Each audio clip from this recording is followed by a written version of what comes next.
नमस्कार, स्वागत है आपका न्यूज 24 पर। वक्त निष्पक्ष न्यूज का है। तमाम बड़ी खबरें लेकर मैं हूं आपके साथ मकसूद खान। कांग्रेस अध्यक्ष मल्लिकार्जुन खड़गे के आवास पर आज एनसीपी प्रमुख शरद पवार ने कांग्रेस के सांसद राहुल गांधी से मुलाकात की। मीटिंग के दौरान इंडिया गठबंधन की रणनीति को लेकर चर्चा हुई। कहा यह जा रहा है कि गठबंधन के घटक दल जल्द से जल्द लोकसभा चुनावों के लिए सीटों का बंटवारा चाहते हैं, लेकिन कांग्रेस विधानसभा चुनावों के नतीजों का इंतजार कर रही है। हालांकि पवार से मुलाकात के बाद खड़गे जोश में नजर आए। बोले, जुड़ेगा भारत, जीतेगा इंडिया।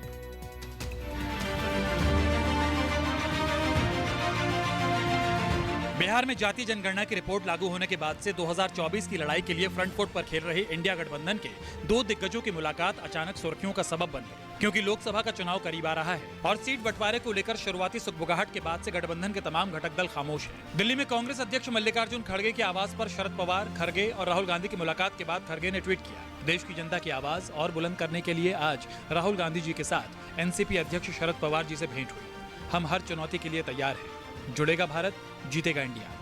खड़गे ने तो चुनौतियों के लिए तैयार रहने का दावा तो कर दिया, भारत के जुड़ने और इंडिया गठबंधन की जीत का भी दावा कर दिया, लेकिन उन्होंने ये नहीं बताया कि अगर चुनाव में सीट बंटवारा ही समय पर नहीं होगा तो भी गठबंधन एनडीए का मुकाबला कैसे करेगा। कहा जा रहा है कि कुछ इन्हीं सुझावों के साथ शरद पवार राहुल गांधी और खड़गे से मिलने आए थे, क्योंकि कांग्रेस 5 राज्यों के विधानसभा चुनाव के नतीजों की बाट जोह रही है, जो गठबंधन के दूसरे घटक दलों को पसंद नहीं है, चाहे खुद शरद पवार हों, ममता बनर्जी हों या फिर दिल्ली के सीएम अरविंद केजरीवाल। क्योंकि कांग्रेस शराब घोटाले में संजय सिंह की गिरफ्तारी को गलत तो ठहरा ही रही है, लेकिन लगे हाथ ये भी सवाल दाग रही है कि क्या पंजाब में कांग्रेस नेता खैरा की गिरफ्तारी सियासी बदला नहीं है। केजरीवाल कांग्रेस के इस रुख से नाराज है, लेकिन इंडिया गठबंधन से पार्टी की आस टूटी नहीं है। हालांकि सत्ताधारी पार्टी भी इंडिया गठबंधन को हल्के में नहीं ले रही और अब तो केंद्र सरकार के वरिष्ठ मंत्री ने भी ये बात कबूल कर ली है। मैं इसको चुनौती मानता हूँ। हम भारतीय जनता पार्टी के लोग और एनडीए के लोग कोई भी चुनाव को सहज से लेते नहीं है। हमारी सामान्य कार्यकर्ता से सर्वोच्च नेता तक प्रधानमंत्री नरेंद्र मोदी उसको खुद लीड करते हैं, सामने से लीड करते हैं, अपने की हुई कामों की विवरण देते हैं, उनको लोगों को निवेदन करते हैं, रिपोर्ट कार्ड देते हैं और विपक्ष की गुमराह करने वाले बातों को उजागर करते हैं। बस घोटाला, बोले बस घोटाला हो गया, कुछ नहीं निकला उसमें, सारी जांच करा ली। बोले स्कूल के क्लासरूम बनाने में घोटाला कर दिया, सारी जांच करा ली, उसमें कुछ निकला। फिर बोले बिजली का घोटाला हो गया, इतने 1000 करोड़ रुपए का, उसमें कुछ नहीं निकला। फिर बोले सड़कों के बनाने में घोटाला हो गया, उसमें कुछ नहीं निकला। पानी का घोटाला हो गया, उसमें कुछ नहीं। अब ये धीरे धीरे पता चल रहा है, कल सुप्रीम कोर्ट की सुनवाई आप सब लोगों ने सुना कि ये पूरा शराब घोटाला भी फर्जी है। मैं तो शुरू से ही कह रहा था कि एक पैसे का कोई लेन देन नहीं हुआ। जज कल बार बार पूछते रहे, कोई तो दिखाओ, एक पैसा तो दिखाओ, कहीं सबूत तो दिए। एक सबूत नहीं है इनके पास, एक सबूत नहीं है, तो पूरा का पूरा शराब घोटाला फर्जी है। थोड़े दिन के अंदर ये शराब घोटाला बंद हो जाएगा, एक और ले आएंगे। संजय सिंह की गिरफ्तारी हुई कि इस तरह की कार्यवाही भारतीय जनता पार्टी के नेताओं के खिलाफ, जो भ्रष्टाचार में आकंठ डूबे हुए हैं, उनके खिलाफ इस तरह की कार्यवाही क्यों नहीं होती।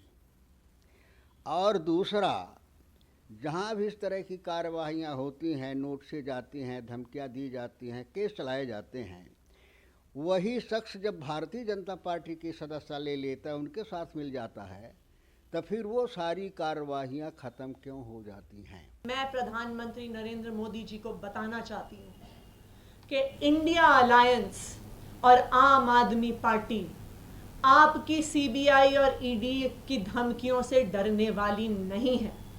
आप चाहे कितने रेड कर लीजिए, आप चाहे कितने नेताओं को अरेस्ट कर लीजिए, आने वाला लोकसभा चुनाव प्रधानमंत्री नरेंद्र मोदी जी आप हारने वाले हैं।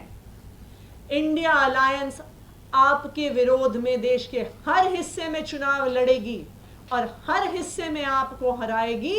बेशक राहुल गांधी के साथ शरद पवार की मुलाकात इंडिया गठबंधन में सीटों के जल्द से जल्द बंटवारे और आम आदमी पार्टी के साथ कांग्रेस की जारी तनातनी को खत्म करने को लेकर हुई, लेकिन खुद शरद पवार के लिए भी ये दिन अहम था, क्योंकि चुनाव आयोग में पार्टी के नाम और चुनाव चिन्ह को लेकर उन्हें अपना पक्ष रखना था। शरद पवार गुट की माने तो एनसीपी अब भी उन्हीं की है और एनसीपी की ओर से चुनाव आयोग में बहस करने वाले अभिषेक मनु सिंघवी ने दावा किया है कि अजीत गुट ने जो भी दस्तावेज पेश किए हैं वो सब फर्जी है। पवार जी हमारे साथ खड़े हैं। हम लोग अभी पेश हुए, विस्तार से विस्तृत रूप से लगभग 2 घंटे की पेशगी हुई है कि कोई भी व्यक्ति गलत दस्तावेज, फोर्ज दस्तावेज, झूठे बेमानी दस्तावेज दायर करके ये नहीं कह सकता कि कोई विवाद है, डिस्प्यूट है।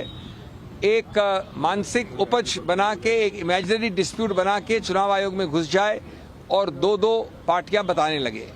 हमने उस इमेजिनरी डिस्प्यूट के विषय में कई दस्तावेज रखे हैं।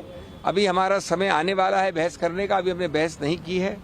उसमें हम बताएंगे चुनाव आयोग को जो कि दस्तावेज हमने रखे हैं, अभी प्राथमिक रूप से रखे हैं, बाद में हम और विस्तार से रखेंगे। शरद पवार की मल्लिकार्जुन खड़गे और राहुल गांधी से मुलाकात 31 अगस्त और 1 सितंबर को मुंबई में हुई विपक्षी गठबंधन की बैठक के दौरान हुई। सूत्रों के मुताबिक जल्दी विपक्षी गठबंधन की एक और बैठक होने की संभावना है।